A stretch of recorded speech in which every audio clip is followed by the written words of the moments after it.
So hello welcome back to our YouTube channel. मैं शिवांश आप सभी प्यारे साथियों का बहुत बहुत स्वागत करता हूं। तो साथियों, मैं आपके लिए लेके आया हूं एमपी जीके की बहुत ही शानदार क्लासेस जो आने वाले एग्जाम में, हालांकि मध्य प्रदेश में भर्तियों का अनाउंस हो चुका है। अभी 6,000 भर्तियों का जो रिजल्ट आया है मेरिट लिस्ट, इसी के साथ हमारे माननीय गृह मंत्री जी ने 7500 और नई भर्तियों का ऐलान किया है, जिसके फॉर्म अगले 15 दिन के अंदर हो सकता है कि फिलअप किए जाएं। तो बिल्कुल आप लोग मेरे साथ जुड़े रहिएगा। मैं एमपी के जो कि एक प्रकार से देखा जाए तो कांस्टेबल के लिए बहुत ही कारगर साबित होगी। ना हमें ज़्यादा डीप जाना है और ना ही ऊपर ऊपर पढ़ना है। मैं एक आपको बहुत ही अच्छे स्तर तक लेके चलूँगा, तो कृपया आप लोग जुड़े रहिएगा। और आज से हम मध्य प्रदेश के बिल्कुल गठन से शुरुआत करेंगे कि मध्य प्रदेश का निर्माण कैसे हुआ, मध्य प्रदेश का 1956 के पहले क्या स्थिति थी, ये 2000 के बाद क्या स्थिति है, क्या है मध्य प्रदेश से छत्तीसगढ़ जैसे ही अलग हुआ था। तो हमें ये भी देखना है कि मध्य प्रदेश की स्थिति 2000 के बाद क्या बनी, 1956 के पहले क्या थी। तो आइए हम बहुत ही आराम से मध्य प्रदेश का टॉपिक शुरू करते हैं, जो है मध्य प्रदेश का गठन। तो मध्य प्रदेश का गठन देखने से पहले हम थोड़ा सा भारत का जो भौगोलिक विस्तार था, या कि भारत को भी कैसे, क्योंकि उस समय पे भारत 1947 की स्थिति में भारत संघ नहीं बना था। तो कुछ इसी प्रकार की व्यवस्था होगी जो आज के 1956 के मध्य प्रदेश में देखने को मिला था। तो हम थोड़ा सा देखते हैं कि भारत की उस समय स्थिति कैसी थी। तो भारत भी 4 पार्ट में डिवाइड था उस समय पे। 1947 के 1947 की स्थिति देखते हैं हम साथी। ये भारत की है कि उस समय भारत में पार्ट ए के अंतर्गत क्या आता था।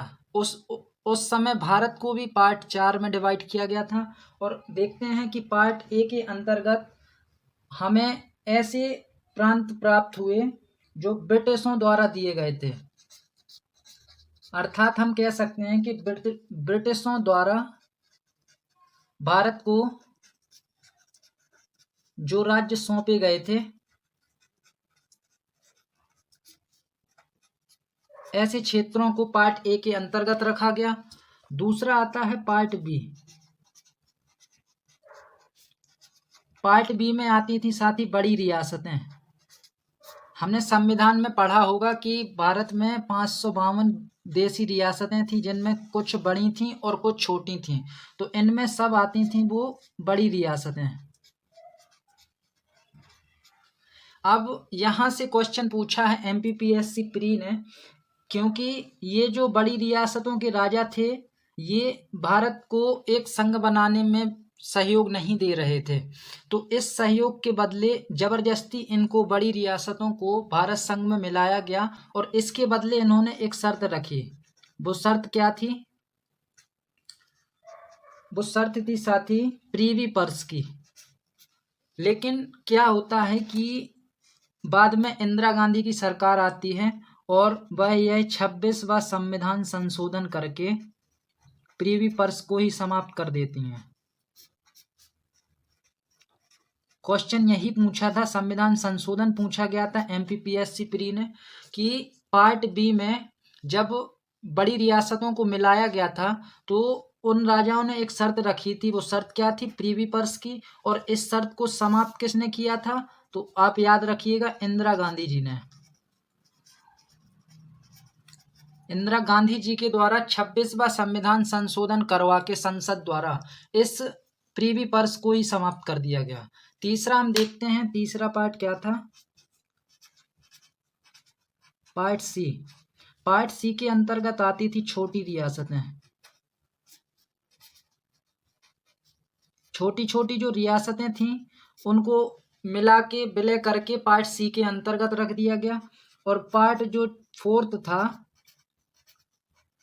पार्ट डी या फोर्थ भी कह सकते हैं, इसमें आया था अंडमान निकोबार द्वीप समूह। अंडमान निकोबार द्वीप समूह।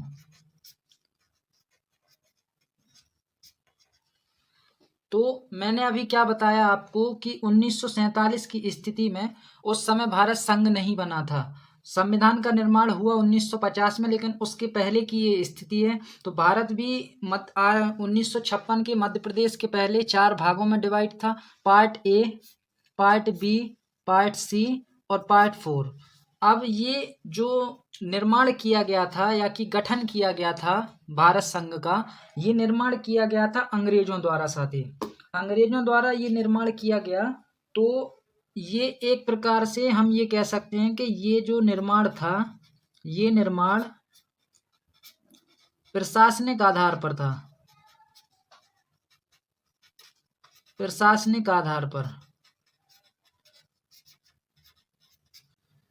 एक बार मैं फिर रिपीट करता हूं कि यहाँ पे प्रीवी पर्स का मतलब होता है राजभत्ता, या कि जो इन्होंने ये बड़ी रियासतों के राजाओं ने जो शर्त रखी थी कि हम प्रीवी पर्स मतलब हमारा विलय तो आप कर लीजिए, लेकिन हमें उसके बदले में कुछ ना कुछ भत्ता या कि राजस्व प्राप्त करना होगा आपसे।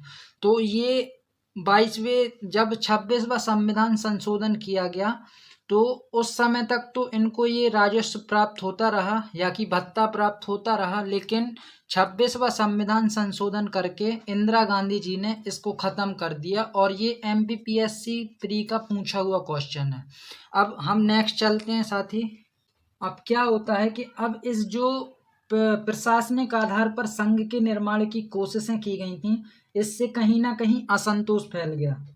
तो जनता की मांग के आधार पर एक धर आयोग का निर्माण किया गया। धर आयोग का निर्माण किया गया और इनसे पूछा गया, ये 1949 में निर्माण किया गया और इनसे पूछा गया कि क्या सच में भारत में भाषाई आधार पर राज्यों का निर्माण किया जाना चाहिए। तो इस आयोग ने अपनी रिपोर्ट 1955 में JBP समिति को सौंपी और इसमें इन्होंने साफ साफ मना कर दिया कि राज्यों का निर्माण जो होगा वो भाषाई आधार पर, राज्यों का निर्माण भाषाई आधार पर नहीं किया जा सकता। JBP समिति में 3 सदस्य थे, मैं लिखे देता हूं। एक तो जवाहरलाल नेहरू, दूसरे थे वल्लभ भाई पटेल और तीसरे जो व्यक्ति थे वो थे पट्टाभी सीतारमैया।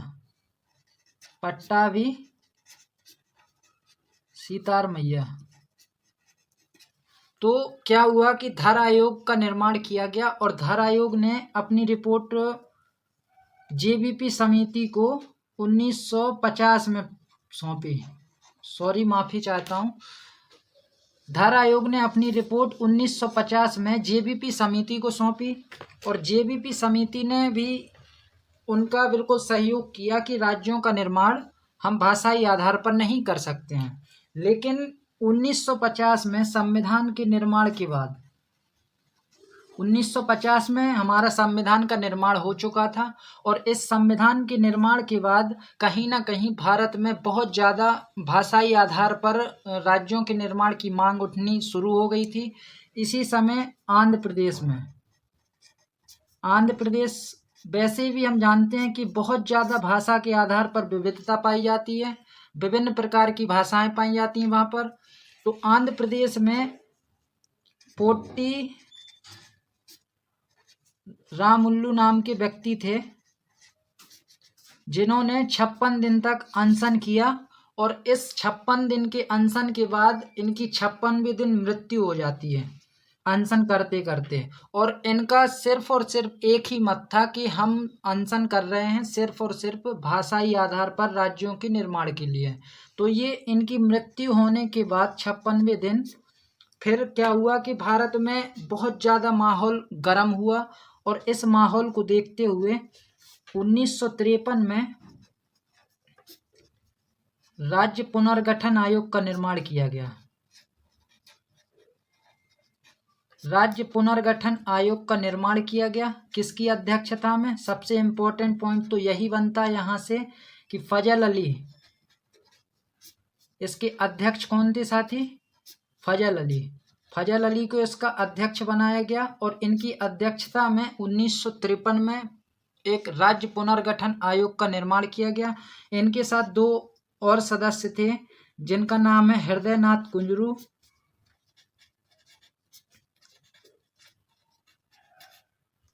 कुंजरू और एक और थे के.एम. पाणिक्कर। तो ये 3 सदस्यीय एक आयोग बनाया गया और इन्होंने साफ साफ बोल दिया कि हम राज्यों का निर्माण भाषा के आधार पर करेंगे, अर्थात इनका जो आधार था भाषाई आधार था। और इन्होंने अपनी रिपोर्ट प्रस्तुत की 1955 में। इस आयोग ने अपनी रिपोर्ट प्रस्तुत की साथी 1955 में और सरकार ने संसद के द्वारा राज्य पुनर्गठन अधिनियम को पारित करके 1956 में, बहुत इम्पोर्टेंट पॉइंट है यहाँ से, बिल्कुल ध्यान से देखिएगा कि 1956 में भारत में 14 राज्य एवं 6 केंद्र यूटी या केंद्र शासित प्रदेश भी कह सकते हैं हम जिसको, 6 यूटी के निर्माण की सहमति दे दी। और ये सब जो 14 राज्य और 6 यूटी का निर्माण किया गया था, इनका आधार क्या था? भाषाई आधार। और इसी से हम निकल के आते हैं कि ये जो 14 राज्य थे, इन्हीं 14 में से एक राज्य हमारा क्या था? मध्य प्रदेश। तो यहाँ से अब हम शुरू करते हैं कि मध्य प्रदेश का गठन कैसे हुआ और मध्य प्रदेश की 1956 के पहले की स्थिति क्या थी, ये सब हम डिस्कस करते हैं।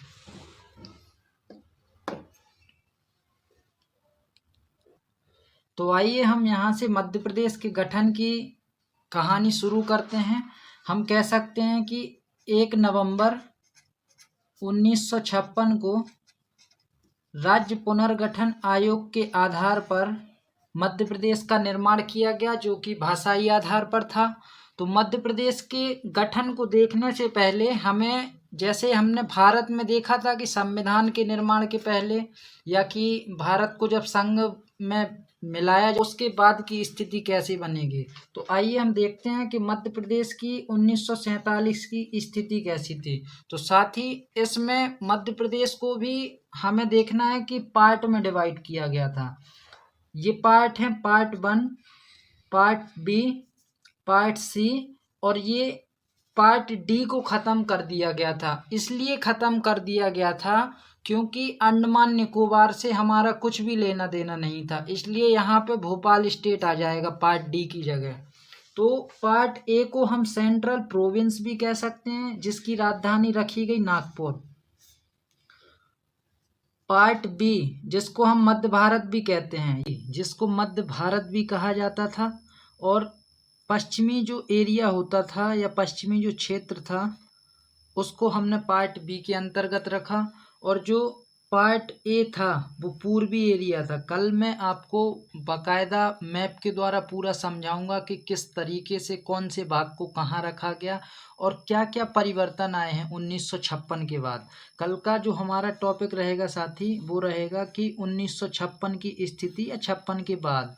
1956 में जब भारत मध्य प्रदेश का गठन किया गया तो क्या स्थिति बनी, वो हम कल के लेक्चर में देखेंगे। और तीसरा जो पार्ट बताया था वो पार्ट सी, जिसको हमने विंध्य प्रदेश नाम दिया, और इसकी राजधानी बनाई गई साथी रीवा। ये राजधानियाँ बहुत इम्पोर्टेंट हैं, ये आपको याद रखनी है।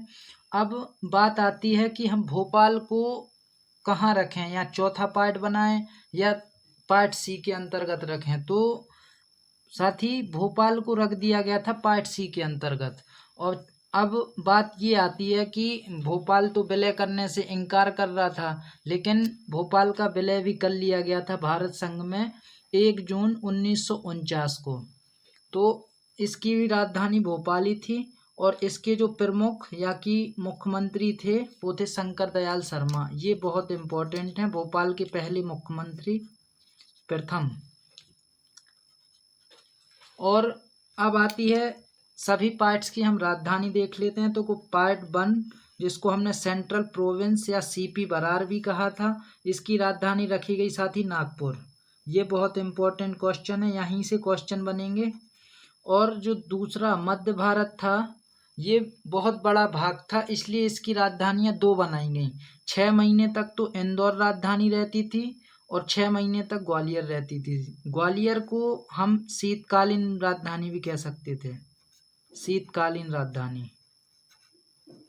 और इंदौर जो थी वो ग्रीष्मकालीन राजधानी थी। अब इसके जो प्रमुख या कि मुख्यमंत्री थे साथी, वो बनाया गया लीलाधर सेठ को। ये याद रखिएगा, आगे बहुत काम देंगे। और वनडे एग्जाम में जैसे कि एमपी कांस्टेबल और अभी आबकारी इंस्पेक्टर की जो भर्ती आएगी उसके लिए बहुत इंपॉर्टेंट साबित होंगे। अब पार्ट सी की जो राजधानी बनाई गई वो रीवा बनाई गई और इसके जो प्रमुख थे वो शंभुनाथ शुक्ल को बनाया गया। ये यहाँ से बिल्कुल क्वेश्चन बनने की संभावना बहुत ज़्यादा है और बाकी का हम नेक्स्ट लेक्चर में डिस्कस करेंगे। कल मैं आपको मैप के द्वारा पूरा समझाऊंगा कि कौन सा क्षेत्र कहाँ पर था और क्या क्या स्थिति में परिवर्तन आया है, कितने जिले थे, जिलों का वर्णन एवं कौन कौन से जिले कब बने हैं। तो ये सब डिस्कशन हम कल के लेक्चर में करेंगे। आज के लिए इतना ही। जय हिंद, जय भारत। और यदि साथी आप लोग नए जुड़े हों तो चैनल को सब्सक्राइब करें और शेयर करें। Thank you.